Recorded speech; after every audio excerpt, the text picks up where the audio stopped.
Matthew 11 verses 6, it says, and blessed is he who is not offended because of me, right? Okay. Offended. Don't be offended. Don't be hung up on or stuck on the appearance, right, of something or someone. Don't be focused on that, but rather be focused on the work. Back in the day, they did not receive Jesus, right?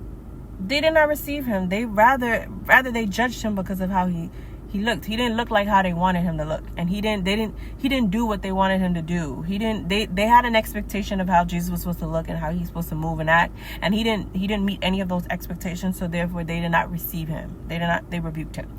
So let's not be like them. Let us receive Jesus, even if it doesn't look the way that we want it to look.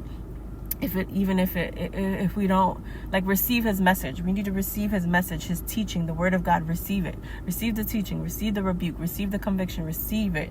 Receive it. The teaching, the correction, the rebuke, the conviction. Receive it all, because Jesus wants us to embrace it, even if it looks even if it looks different from what we expected, right? Or it doesn't look anything like we've expected. Receive it, because at the end of the day, Jesus never cared about appearance. He always cared about the heart.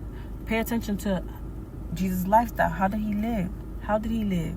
What did he come to fulfill? Did he fulfill his purpose? All right. So that's what Jesus is telling us to do. And then later on, it says, Jesus praises John the Baptist. So we meet John the Baptist, and he says, behold, I send my messenger before your face, who will prepare your way before you.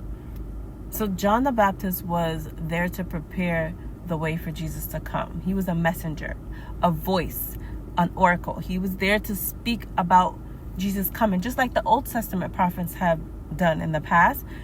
But they were looking forward to something that they didn't get to see, but they had that hope, that faith in Jesus, that he was going to, everything that they were prophesying, they believed that it was going to come to pass. And even though they didn't get to see it, they believed. They died believing. And John the Baptist, he actually got to see, right? So he was the New Testament prophet that was prophesying everything that the Old Testament prophets had prophesied about Jesus coming, and it was fulfilled, because Jesus has come. So Jesus has come, and he had fulfilled everything that was said, the healing, the miracles, and all that, casting out demons, everything. It was more than fulfilled, right? Even though he did not come as a judge yet, it was fulfilled. And so Jesus, there's a part where it says, let's turn to it right now.